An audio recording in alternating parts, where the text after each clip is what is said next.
Y'all, I'm going to be honest. I am feeling some feels about this conversation today, which makes sense because today we're going to talk about feeling the feels.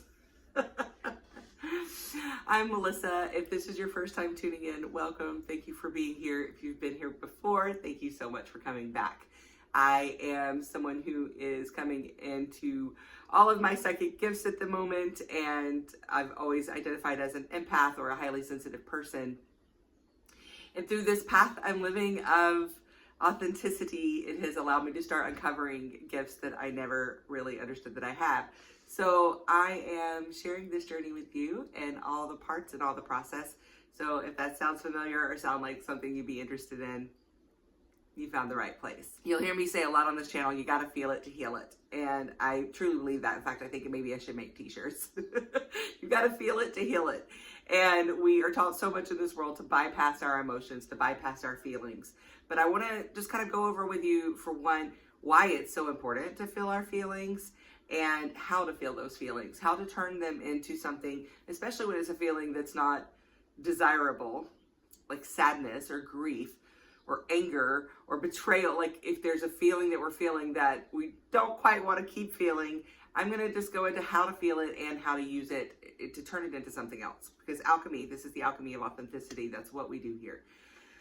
So let's get right into it. Feeling the feels. I made notes today, y'all. I didn't want to forget stuff because this one is a big one. But I read a quote earlier today that I thought was so funny because, well, not really funny, but important because it applies to this whole thing. But true intimacy lies in the feelings you're afraid to share. I think that's true. I think also in the feelings you're afraid to feel, right? Because we really want to connect to others on a deep level, but that true, deep, intimate connection isn't possible unless you allow yourself to be seen. And that self is full of feelings. It's full of emotions. And when you can really be vulnerable and share those emotions, then that allows space for the other person to do the same. And that's where true intimacy is created. But I'd like to leak that into our whole lives, not just in romantic connections or friendship connections with other people, but within ourselves. When we're able to feel our feelings, then we're able to have a more intimate connection with our wholeness, with our body, mind, and spirit, with all of us, right? We're really able to have this intimate connection with our own soul and our own lives, which leads to a lot of goodness. But as far as the why, let's go into that. First of all, capacity. I talk about there being a light and a shadow to everything. And it is. Everything in the world works in balance, right? If you have one person who is in need, then you're going to have another person who is creating. So I don't know if you've heard, grief is it's love that has no place to go. And that, I think, is a very beautiful way of looking at it. It's like you still have all of this love for this person or this situation, but there's nowhere to put it because that situation, that person is no longer around. But I'd like to add to that grief, the capacity to which you're able to grieve matches your capacity that you were able to love. So if you've lost someone and you don't feel a lot of grief, you feel a little grief, you don't feel a lot of grief, you didn't really have a lot of love for that person. You may have liked them, you loved them as a human, but there wasn't a lot of love there. That was a small capacity. But say you lose a pet. Because pets are pets and they don't talk back, well, not to the way humans do, they don't talk back because there's a lot less emotional risk. We're able to get really close to our pets. We develop so much love for them and such a strong bond with them. When we lose our pets, the feeling is devastating. Like when we get our heart broken, the bigger the heartbreak, the bigger the feelings were for that person. There's a balance in everything, but it goes the other way around. If we're not allowing ourselves to feel the fullness of our pain, then we're not allowing ourselves to feel the fullness of our joy. It's like we keep ourselves in this say baseline of what we allow ourselves to feel. And you're like, okay, I want to be really happy and blissed out all the time. But subconsciously we make this choice of I don't want to feel the depths of despair and loss if this thing doesn't work out. So we kind of negotiate with ourselves and we create ways of numbing out, of escaping our feelings so that they only go so far. But if you can only go, say the middle of the scale is here, and you can only go this far on the sadness, even though I know we were doing that the other way around, doesn't matter. So you can only go this far on the sadness, then you're only going to be able to go that same amount of far in the happiness, right? Because that is your emotional capacity. Everything has a light and a shadow. Everything has a plus and a minus. It's the yin and the yang, the balance of the universe. That's how it works. Otherwise, things would just not work, fall over, tip apart, however you want to envision that. If I am able to fully feel my grief and the pain, as uncomfortable as it is, without escaping it, then that gives me equal capacity to feel joy, to feel bliss, to feel excitement, to feel love, to feel happiness. So it's important to really feel all of our feelings, because it does allow us the full spectrum instead of getting stuck in this level of comfort. Because yes, while it keeps you comfortable from the extreme pain, it also keeps you from the extreme joy. You can only meet one to the depth that you have been able to meet the other. So in raising our capacity to feel the uncomfortable feelings, we raise our capacity to feel the really great feelings. We create space. I talk about this a lot. The universe abhors a vacuum, right? When we create space, it's going to be filled. And that goes the same with our emotions. And by creating that space, the universe will fill it. It will fill it with something that allows bliss and joy, ecstasy, like just pure happiness to match that despair that we felt. So not only are we increasing our capacity, by increasing the capacity, we're creating space for something else to come in. We came here as humans to fully enjoy, to fully experience being human. And what sets us apart from other species, from other, I believe the species here on the planet, like, we're all connected, like, have feelings. I believe that insects have feelings. That's actually been recently proven. Animals have feelings, yes. I'm talking about extraterrestrial species. There are other species, or even in the spiritual realm, like, they're not feeling the emotions that we're feeling. They don't feel sadness. They don't feel grief. They don't feel joy. They don't feel bliss. They just have this baseline, right, from my understanding. But what sets us apart here on Earth, here in this human experience, is our feelings. It's what we came here for. Because when we feel, say we feel anger. Anger motivates us towards change. It motivates us to create something in response to that anger. Say we feel joy. Then that joy is going to motivate us to create more in response to that joy, to want to create more joy, to want to have more of that experience. It's in the contrast of the bad experiences, the painful experiences, that we're able to feel the fullness of the other, of the good experiences, of the joyful, the experiences that we're really longing to feel. But our soul wants all of it because it understands this balance that we have to have both. And when I was 10 years old, I wrote this very deep excerpt in our church newsletter. And it was this realization that I had about feeling joy. And it's like, we have to have the pain, because without the pain, we wouldn't feel the joy. There would be nothing to compare it to. Without the one, there's not the other. Without black, there's not white. Without the light, there's not shadow. We have to have both. So, like, in order to, beyond capacity, just in order to even feel these wonderful feelings that we're wanting to experience, they wouldn't exist without something to compare them to. If we always felt joy, it wouldn't be joy, it would just be what we feel. Like, all the time. There would be no distinction. But through the pain creates a distinction for the pleasure, right? We can compare them to each other and know, I don't like this one. This one brings all these feelings of anxiety and grief and sadness and sorrow, but I love this one because it brings pleasure and joy and excitement and stimulation or whatever that it comes with. You wouldn't be able to know what that was without knowing what the other was. You have to have one to understand the other, to experience the other, because that's just how it works, babe. I hope that makes sense. Also, our feelings are information.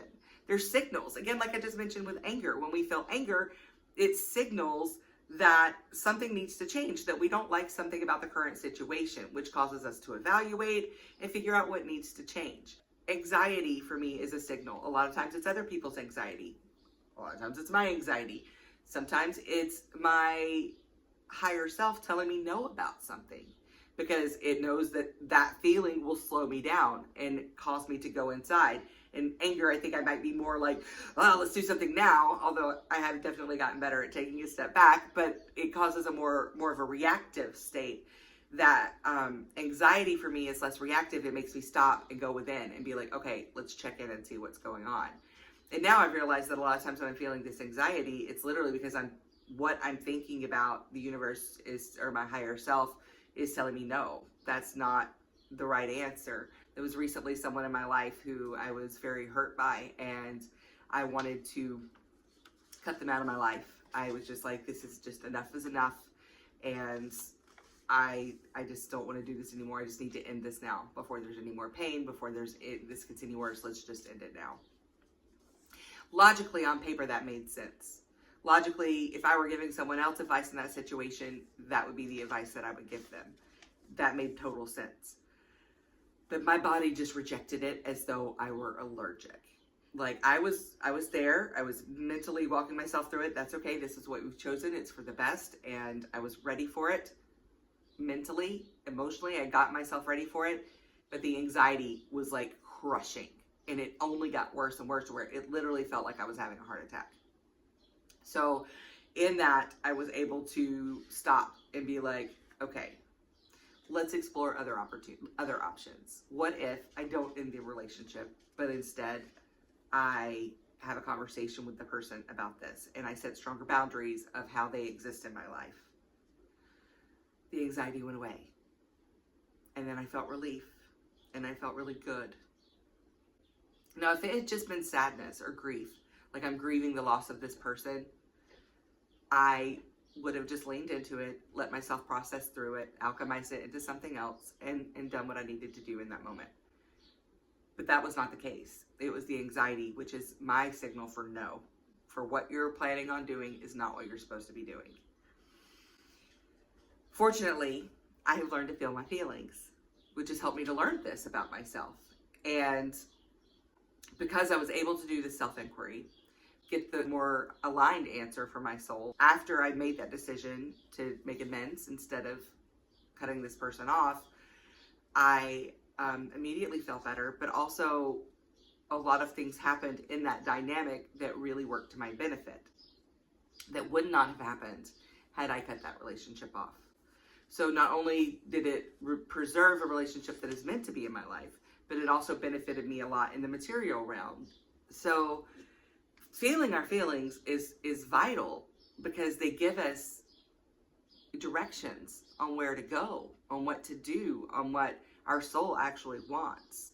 You know, if I decide, like, I have a friend who is doing something out of obligation that she doesn't want to do. She doesn't want to not do the thing. She could stop it before this event and keep this from happening, but she doesn't want to deal with the awkwardness. She doesn't want to deal with the discomfort. So instead of dealing with the discomfort now, she's going to deal with a bigger discomfort that comes when this situation unfolds at this event. It is that unwillingness to feel the awkwardness, to feel the discomfort, to not be people-pleasing, that is going to lead to more discomfort in the end, that is going to lead to a distraction, to not being fully fulfilled in this event, to it not really having the full benefit that it could have because of the avoidance of the uncomfortable feelings. Another thing about our feelings is a lot of times it's unused creativity. Depression, anxiety, I believe so much of the time it's because we are creative beings who aren't creating. We have this life force that wants to come out of us. And when we're not using it, it starts to create this feeling of anxiety, of depression in our bodies, because our soul is not being fed in the way that it's asking to be. The anxiety comes from the restlessness of our soul wanting to express. And the depression comes from our souls not feeling expressed, not getting to be expressed and to get to be seen and get to be witnessed in the way that it desires to through this creation. Feeling our feelings, and I'll get to this in the how and later in the video, but by creating, we're able to transmute feelings and turn them into something else. A lot of times we have the feelings because we're meant to transmute them. That's part of what we do as humans, and it's fun, it's enjoyable, it's adds spice to life, right? Feeling those feelings and letting them be part of our creativity, we really get to expand who we are as a person and our experience of being human on this planet. One big thing I want to say is that I often have people ask me when I talk about feeling your feelings, they're like, how do you not get lost in it? And I've mentioned this before in my videos, but because sometimes I know, like I went through something pretty big in the spring and it required a lot of feeling. And so I just had to create space for myself to feel. I didn't do much. I didn't see many people. I spent a lot of time at home.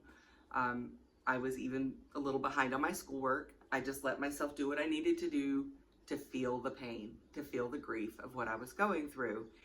And in the past, before I really understood my capacity to feel and before I really understood my emotional world, I would have tried to not have those feelings. I would have tried to block them out or numb them out or escape them somehow.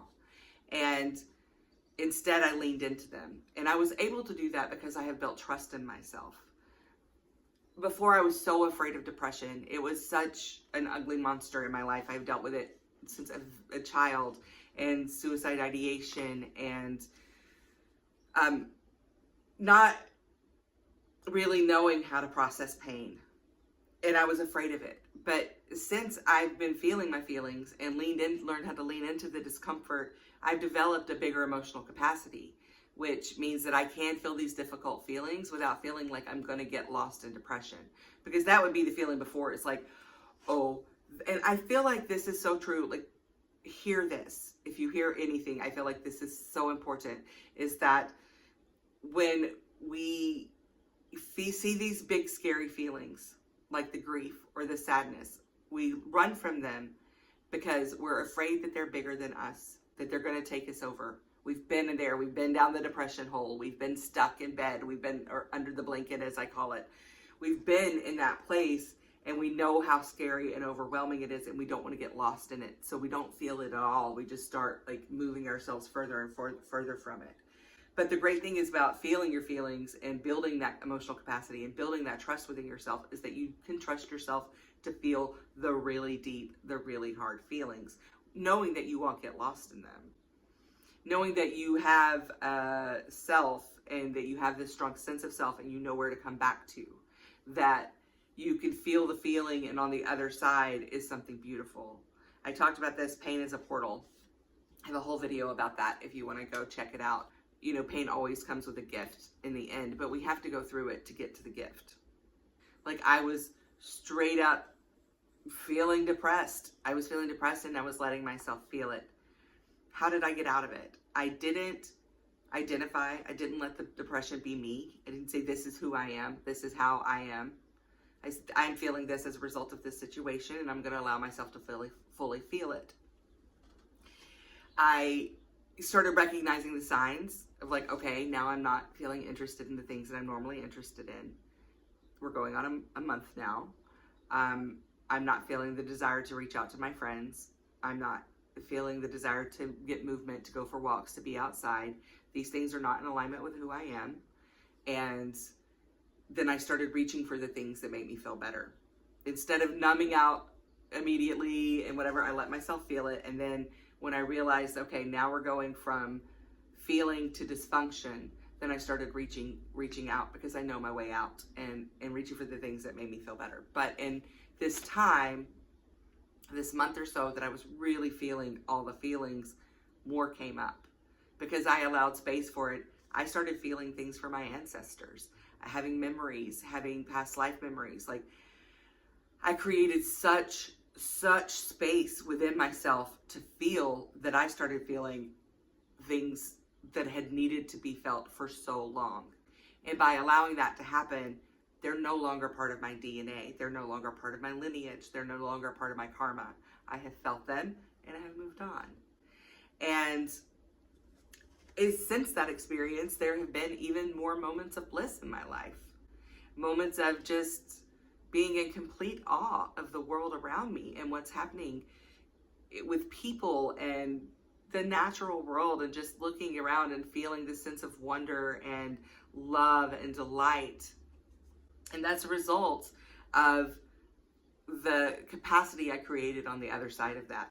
Start feeling the feelings and you'll create the space, and it'll get bigger and bigger and bigger, and you can allow more and more joy in your life and satisfaction and pleasure, the things that we really want to be feeling, right? Another thing about feeling these feelings is they get stuck in our bodies. Our body, that's why we have the emotions. It's a translator. We are in a co-creation between all that is and the human experience. And our bodies are a big part of that. That's why I speak about embodiment, embodiment, mindfulness, and soul-led living, the body, mind, spirit, wholeness, because our bodies are such a big part of this. They're not something that's separate from us. Yes, my soul, my higher self, will leave this body behind and not care about what happened to it. Yes. But right now, I am Melissa in this lifetime, and this body is part of me. It is Melissa. It is it's not separate from Melissa, right? So by being in that body and feeling the feelings, they move. But when we don't feel the feelings, they get stuck, and they cause more feelings of the same, but they also cause disease and discomfort and pain in the physical, not just in the emotional, but in the physical. Our inner world is reflected in our outer world, right? You can look at someone who's contorted, walking in a contorted way, like really like looking down at the ground, and you can kind of see what that person's general feeling of life is, of themselves, of their human experience. When you see someone walking with their heart open and out and a big smile on their face and their shoulders back and a little pep in their step, you get a sense of what their inner world is, of what they're experiencing as a person. The body is a translator, and when we're not translating those emotions, they get stuck and they become disease. But there's also the spiritual aspect of it, and everything is energy. We talk about this so much here, like everything is energy. And another thing that happens is when we don't feel those feelings, the energy gets stuck. And when there's so much feeling in one energy that doesn't get processed, it can create an entity.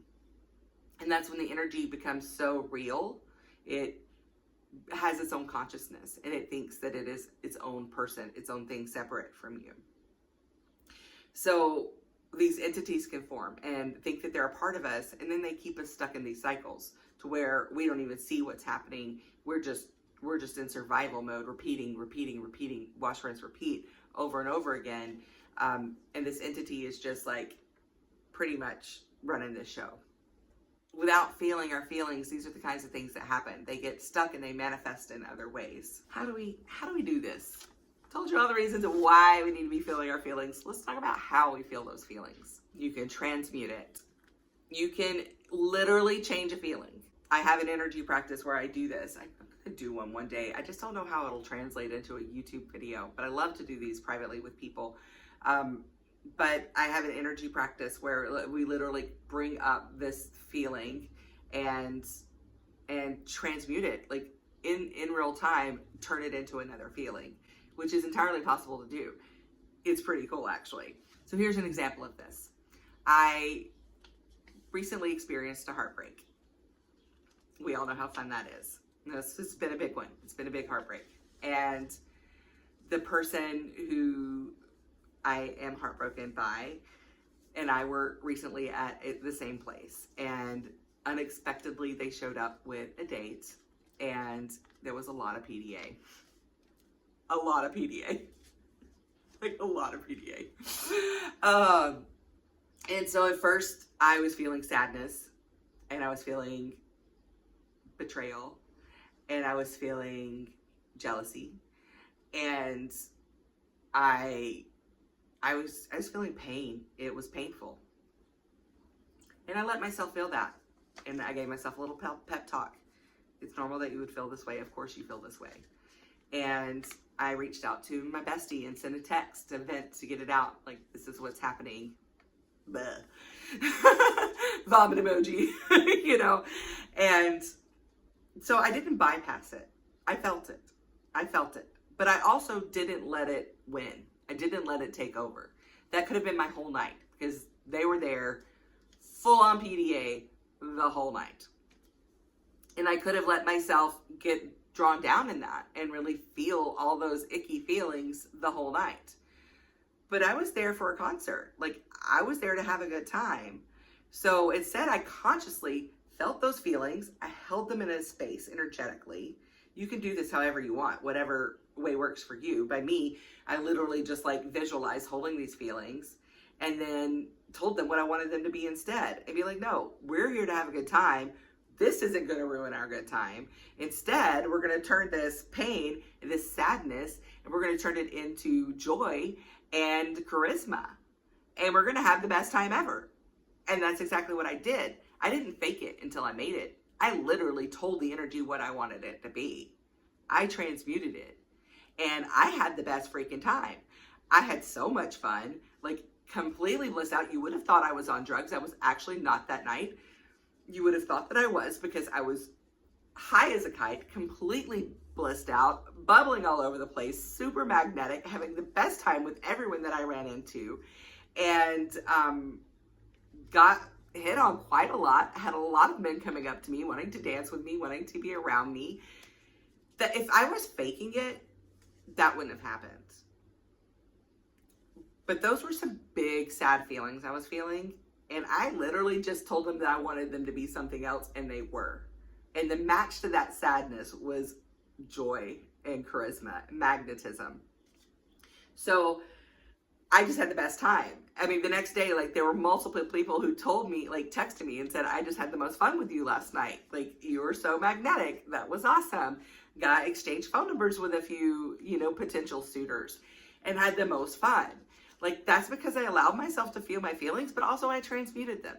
Once you realize that you have the power to transmute your feelings, but you can only do it if you feel them, this whole process gets a lot easier and a lot more fun. Sometimes we just need to move the feelings. Sometimes you're not even like transmuting it into something that doesn't even come on your radar. That's fine. It's not always the same answer. Sometimes I just feel it getting stuck in my body. I still have some feelings about this romantic situation. And when the sadness comes up, or when something comes up and I'm doing something, I'm trying to focus on schoolwork, I'm trying to go somewhere, I'm trying to do something else, I move. I get up, I turn on some fun songs, and at first I don't want to. And I feel like when you're sad and someone's trying to make you happy, and I'm like, stop it, I don't want to. But I do it anyway, and I dance, and then the dancing takes over, and the dopamine kicks in, and I feel happy and great, and then voila. I have just like moved that feeling through my body. Instead of letting it get stuck, instead of burying it, I just moved it. Like, no, I'm not going to get all sad. I'm not going to feel all this right now. Instead, I'm going to move the energy through my body because right now, this is the answer. This is what is best going to serve me. Sometimes I do it by singing. I will sing my little heart out. And whether it's good, bad, or it doesn't matter, I'm going to sing, and that will help me use my voice to move the energy. And these things like dancing and singing and tapping and playing instruments and drumming, like we've been doing this throughout humanity because we know the importance of it.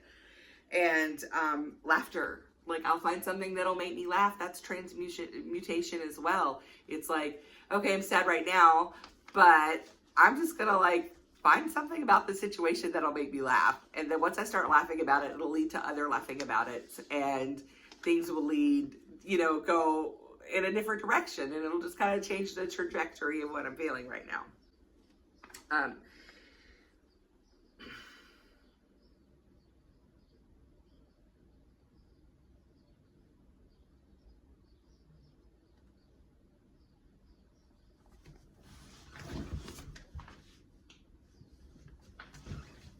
Another thing that we can do with our feelings is to create art or create something. Food is art. Like pretty much everything can be art, right? But create something. Take that pain and turn it into something. I'm currently writing a book about a situation a big chapter in my life that I've recently closed or am closing. And that is helping me process. Like whenever I'm feeling heavy feelings around this situation, I literally put them on a page. I alchemize those feelings into this book, into this work of art. When I feel pain about something, I may create something that expresses that pain. When I feel joy, I'm going to create something that expresses that joy. Creating is one of the best forms of transmutation, of alchemy with our emotions, because that's literally what they're given to us for. Whether we create it in our lives, whether we create it, in our relationships, whether we create it with art, we are creators. We are deliberate creators, co-creating here with the divine, and making art, being creative, using our feelings and turning them into something that someone else can see it or taste it and identify with that feeling and say, me too. That's what we're here for. That's what we do. So use those feelings to create something. And that brings me to connection. Why we feel our feelings is because it connects us to others. Again, our feelings, our full emotional spectrum is what sets us apart as humans. And when we can share those emotions with other humans, then it builds connection between us. Like I was saying earlier, it's like true intimacy. It's so many people crave closeness and intimacy, but they aren't able to feel their feelings. And by feeling our feelings, by expressing our feelings, it allows someone else to identify with that feeling and to connect with it, which builds intimacy and closeness. I also want to point out that there's a difference between experience our feelings through the mind and actually feeling them. I know I'm really great. I have alexithymia. It's part of my neurodivergence, and it's not always, but a lot of times I don't know how I feel in the moment. I know that I feel, but I'm processing so many things in each moment that I'm not in tune with exactly what I'm feeling. I just know that I'm feeling. So a lot of times in that moment, I'll take space, I'll take some deep breaths, I'll get in touch and identify what I'm feeling. Sometimes it doesn't happen until later or even the next day when I'm no longer in that situation. And then I could oh, this is what I was feeling about that. But, so I'll tend to intellectualize my feelings and be like, oh, I must be feeling this because this and this and this, like that would make sense. Or I can break apart the feeling into every word possible and really express it intellectually. But that's not the same as feeling it, because feeling happens not in words, but in feeling. I hate to break it to you, but just straight up feeling is what we got to do, friends. We just got to feel it. You got to feel it to heal it. And it's great, once we really start feeling our feelings in the moment, then, like I mentioned before, it allows us space to start feeling feelings that have been stuck in the body that we haven't felt before. And we can also move those feelings, like doing embodiment work, somatic work, where we're really getting into those feelings that have been trapped in the body and moving them out and finding ways to do that. Breath work is one of my favorite ways to do that. I am a breathwork facilitator. If that's something you're interested in, reach out to me and we can book a one-on-one session. I speak so much on here, especially recently, about coming into my psychic powers with the anxiety. It's a big indicator for me, but also feeling other people's feelings. Now that I'm so familiar with my feelings, I'm able to identify, oh wait, this doesn't belong to me. Oh, I must be feeling something that someone else is feeling. But it's these sensitivities and tuning into the sensitivities that is allowing me to access my psychic gifts. Because when you don't know what they are, they're just feelings and they get stuffed in with the other ones. I have a friend who is very gifted psychically, but this friend also refuses to feel their feelings. So they're numbing out, and they don't realize that they're numbing out the psychic gifts, that they're numbing out the feelings that are meant to lead their intuition. As well as limiting their capacity to feel joy and love. But that's what we do, right? We find ways to numb, to distract. It could be drugs, it could be sex, it could be alcohol, it could be overeating, it could be over-exercising, it could be even things that seem positive can be ways that we numb out. Always staying busy, always being around people, being social all the time. And whether you're introvert or extrovert, everybody needs downtime, right? There are so many ways to numb out, which I think we're all familiar with. There's just so many ways to numb out, and I invite you to start exploring ways to tune in. Moving the feelings, feeling the feelings, understanding the feelings, it's all part of the process, but we got to feel the feelings. Number one, we have to feel the feelings. And I know I say we have to because it feels like a chore, but I hope that I've expressed enough to you in this that you see that it's actually a gift. that our feelings are a gift, and that being able to feel them is what sets us apart in this life. It gives us the power that we have to change, to create, to grow, to connect. Feeling our feelings, it's the key. It's the key to living a fulfilled life, to unlock your full potential, to know who you really are by accessing this whole emotional world, this whole part of you that is just dying to be used, to be accessed, to be seen, to be expressed. I feel like I was a little serious today, y'all. I'm sorry. I am, again, dealing with a little bit of a heartbreak. I'm actually good. It's mostly, I'm transmuting, I'm creating, I'm writing, I'm doing a lot with it. But it's still there. And so I'm allowing space for all of it. So if you're feeling a little funk on me, that's the little funk, but we're working through it. We're alchemizing the shit out of it. All good things. I love you so much. Thank you so much for being here. I hope you got something out of this. I can't wait to share the next video with you. Thank you. I love you. I'm proud of you. Have a wonderful day. Aloha.